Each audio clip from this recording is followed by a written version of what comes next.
livewellzone.com. And this is my first live, and I wanted to go live since it's the new year because I know that a lot of us are probably doing planning and just making goals when it comes to our health, and of course, trying to cultivate all these new habits. And so I figured this would be a good time to cover today's topic, which is going to be specifically about uh, what to eat, because what should I eat is probably the most common question that I get after what herb should I use for such and such condition. And so the new year is really a good time to take a step back and look at your diet and then really start to make sense or try to figure out of what kind of foods make sense for you. So before I dive in, I just want to say hello again. Happy New Year. If you are new here and this is the first time meeting me, my name is Jermaine Satya. I'm an integrative nutrition health coach and a yoga teacher. I help women to balance their hormones naturally. So you are in the right place if you're looking for help with your hormones. And I would love to hear where you are connecting from. So I am in the U.S. in Colorado Springs. And if you, wherever you're connecting from, drop a comment in the chat, say hi, and let's get to know each other. So today's topic, which is what should I eat? Um, the simple answer here, and this is not going to be surprising to you, the simple answer is you should be eating whole foods. We all should be eating whole foods no matter what our health condition is, right? So there is no health condition under which you would not benefit from eating whole foods, whether whether it's your hormones, whether you have heart problems, high cholesterol, high blood pressure, arthritis, gout, pick anything. The answer is always going to be whole foods. But of course, that answer is not really enough. And what I've realized is that when people ask me that question, there's really usually two things that are going on and that they're trying to solve. So on the one hand, what they really want to know is there like a special diet? So not just whole food, but is there like a particular diet, whether it's keto, right? Whether it's being like a vegetarian keto, vegan keto, should you be a carnivore, should you do paleo? Like really that question of what should I eat is which particular diet. And then for some other cases, it's more that, again, we already know what to do, but we find that we start and stop. So we're doing a lot of yo-yo and we're not able to fully commit. So I'm going to talk about those two aspects during this live. So let's start with the first part of it, which is going to be about, you know, what specific diet? Like, should I do keto? Should I do intermittent fasting? And the best answer there, and the true honest answer is you want to look inwards, right? So this reminds me of a quote from Thich Nhat Hanh, who's a Zen Buddhist monk, or was a Zen Buddhist monk. He's no longer with us, and he has a statement he made called "The way out is in." So the way out of whatever confusion you're facing right now when it comes to which specific foods and what style of eating you should follow, the way out of that confusion is to actually go and look inwards, okay? Now that might sound a little abstract or fluffy, but I'll get into some more specifics in a little bit because here's the fact of the matter. There's a lot of whole food on the planet, but not all of them work for everybody for different reasons. Could simply be that you don't like how something tastes or the texture, or it could just be that something somehow maybe might create digestive issues for you or whatever the case may be, right? So how do you narrow down the specific foods that you in particular need? Well, again, take a step back and look inward. So there's two ways you can do this. The first thing you can do is you can take a look back at a time where your health was better. So even if it's all the way back to childhood, but pick any time in your life where you can think back and see that, yes, I truly was in a better place. My sleep was better, my energy, my weight, all of that stuff. Look back to that time and then try to remember what were the things from a dietary perspective that you were doing and that you could bring back into your current life. That's how you start to identify the specific whole foods that work for you, okay? And then the other aspect is to actually, in your current life, as things are now, keep a food diary. Really start tracking the different foods that you're eating and how they make you feel. So track as much as you can or whatever is most relevant for you, okay? Things like when you eat something, does it make you feel bloated? How does it affect your energy? How does it affect your sleep? Your bowel movements, that's a huge, huge indicator We all are aiming for at least two, even three bowel movements per day. Some people pretty much say that for every meal, every main meal. So for breakfast, lunch, and dinner, for every main meal, some people will say you should be having a bowel movement for every main meal. And that is definitely not an exaggeration. So your bowel movements are going to be your first clue. And also because, again, since we're talking about hormone balance, uh, bowel movements are going to be healthy bowel movements are going to be essential so that you can get rid of waste and anything that is really just sitting in your body and potentially messing with your hormones. Okay, so bowel movements are going to be a big one.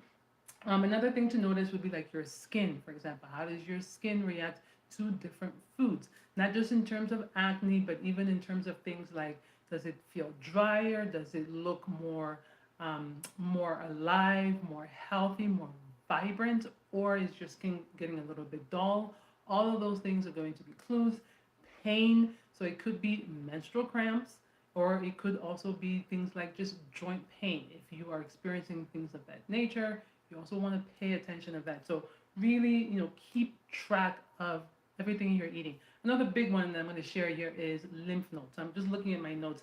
Lymph nodes is another one. That is something that I had in the past where I would notice sometimes that the lymph nodes along my neck would tend to get a little bit swollen if I started to get lazy with what I was eating. And it wasn't that I was really eating a ton of junk, but it was just more like I wasn't eating what was optimal for me personally. And I would always notice it. That I would get just a tiny little bump. And all I had to do for like maybe 2 days, just eat healthier. My version of healthier. Just eat healthier, and suddenly that would start to go. And again, your lymph nodes are a very good indicator because um, your lymphatic system is basically like your sewage. So all the junk that has to get out of your body is drained out through your lymphatic system. So if you start to notice that lymph nodes are getting swollen, that is going to be some kind of sign that there is a little bit of a backup happening.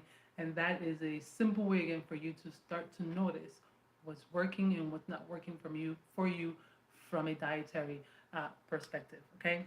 And by the way, as I go along, feel free to drop any comments that you have in the chat. Let me know. I'll at least make sure to come back and answer them at the end of this live, right? So lymph nodes is going to be another big one. So how do you start tracking? You don't need anything fancy or special. Get yourself a simple notebook and just break it down into all of your three main meals, so breakfast, lunch, dinner, and your snacks.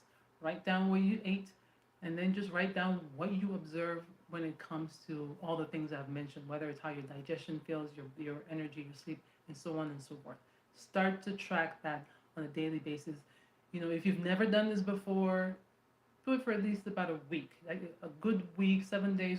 You could start to notice patterns because we all tend to eat pretty much the same foods on most days of the week. So it's not going to take you very long to identify what's working and what is not working for you. Okay, and this is going to be a good way for you to start practicing and cultivating that habit of getting in tune with your body and listening to your own body. Because again, like I said, we all know we should be eating whole foods.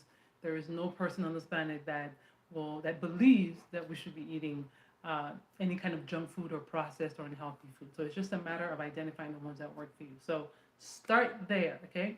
And then when it comes to the aspect of, yes, I know I should be doing this, but I tend to start and stop. I seem to not have the motivation. I can't quite stick with it.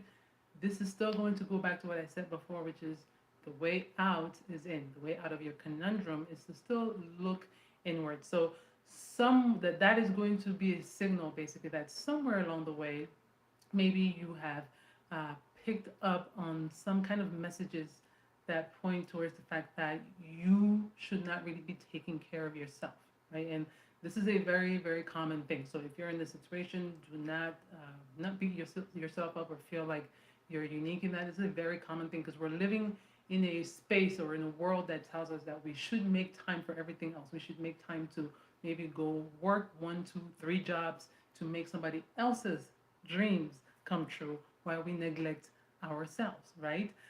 So it's a very easy thing, and that message can be sent to us through so many different people, not just outsiders, but those close to us, even family, parents, well-meaning, but If we hear some of those messages long enough, it can kind of make us think subconsciously that we don't deserve to be taking care of ourselves as we should. So that could be one aspect of it. The other aspect of it is that if maybe you think that you have to get it right and everything must be perfect from the get-go, and so if you feel like, okay, like I can't make all of the changes at once, right? I can't make the perfect diet overnight, so I'm just not going to do anything. If you're in that kind of perfectionist box, that could be another reason why you tend to start and stop. And so whatever the case may be, whether it's in terms of just messages you're getting from people, maybe you're not getting even support from the people that are around you. So maybe, and again, this can happen very easily. Right? You have the intention of taking care of yourself, but maybe you're not getting support from the people that surround you on a day-to-day basis. In that case, you want to look for outside sources of support. You want to look for even working with a coach, for example, or a dietitian or somebody else that can hold you accountable and help you stay on track. Okay. So either way, you still want to take some time to really just have an honest conversation with yourself. Nobody else has to know about this, but sit down with yourself, get a journal, get a notebook if you need to, and really write down why you think, right? Because again, you may not always know for sure, but write down why you think this might be happening and what those blockages might be. At least once you identify them, then you can start to take steps to change things, because motivation and willpower definitely can only get us so far. And personally, I am not really a fan of the idea of willpower, because it kind of also implies that you're working against yourself or against your own intuition to some degree. I find that if we really can get to the root of what we need, then willpower is no longer necessary, because you would just do what you need to do for yourself, simply because you know that there is no other option. That this is your one life, your one body, and it is your not only your responsibility, but that you're also going to joyfully take on the responsibility of doing what is necessary for yourself. So regardless of whether you are struggling because maybe there is some sort of subconscious messages that say you shouldn't take care of yourself or you don't deserve to take care of yourself, or it's in the first scenario where you just need to take more time to identify and track your foods. In either case, one of the best things that you can do is to always start slowly. So here again, going back to that principle of your way out is going to be in. Start slowly, and that means have an honest conversation with yourself about what you can do this week, next week, and the following week. So don't try to do everything overnight, because that doesn't always work. And if you know that you have a personality, for example, that gets overwhelmed, that gets exhausted by that, then just throw it out the window. Because even though it's understandable that when you have symptoms, you want to get rid of them immediately. So that part is understandable.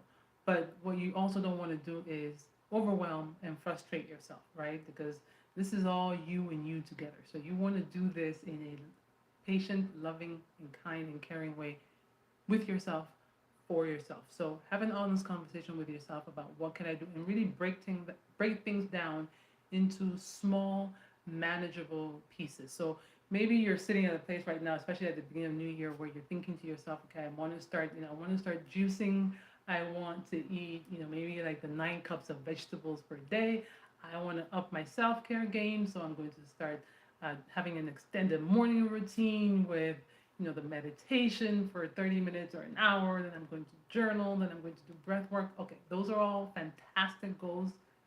But you most likely want to build up to all of those things. So break it down. Maybe for a week or even 2 weeks, you just decide that you're going to just cultivate the habit of juicing and nothing else. And you're not going to worry about whether you eat any other vegetables during the day. Just juice in the morning and then go on with your normal stuff. A week or two later, you then add in something else. So maybe at that point, you decide that you're going to give yourself, let's say, 1 day without meat. Just 1 day of the week without meat, right? If you're trying to get into the habit of eating more plants, which would be helpful for your hormones, then just do that and just keep building on it, because your cells will start to notice and react with every positive change.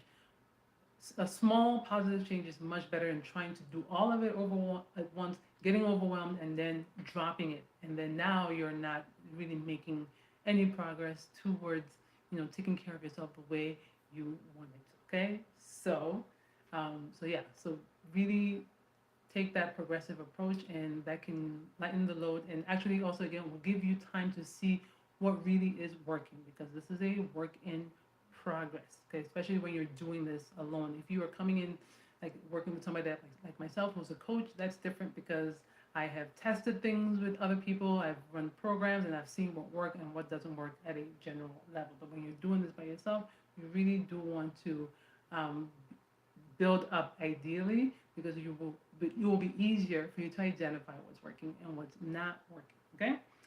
And then another thing that I do want to point out is the idea of your cravings. So in particular here, I'm going to talk about whole food cravings, because that's what's important. Sometimes we have cravings for whole food, but it's a type of food that we have decided is not good for us. A good example is going to be carbs, things like potatoes, sweet potatoes, for example. Sometimes you might go through a phase where suddenly you're craving certain things, but if you are of the opinion that carbs are bad, then you're neglecting that food and you're avoiding it. But if your body's telling you that intensely that it needs that whole food, that is a strong sign that that is something that you need to eat. You don't need permission from anybody. You don't need a stamp of approval that says sweet potatoes are part of some kind of special diet. It's a whole food. Your body's crying out for it. Go ahead and eat it. Okay. And again, I understand that when we have been eating a certain way, or if we've bought into a certain type of way of eating, we are convinced that that food group, and I'm going to pick on carbs because that really is the big one. There are lots of foods that are natural, healthy carbs that have all the vitamins and minerals that we need, and unfortunately, we might be depriving ourselves of them and then struggling when it comes to our hormones and our menstrual cycle.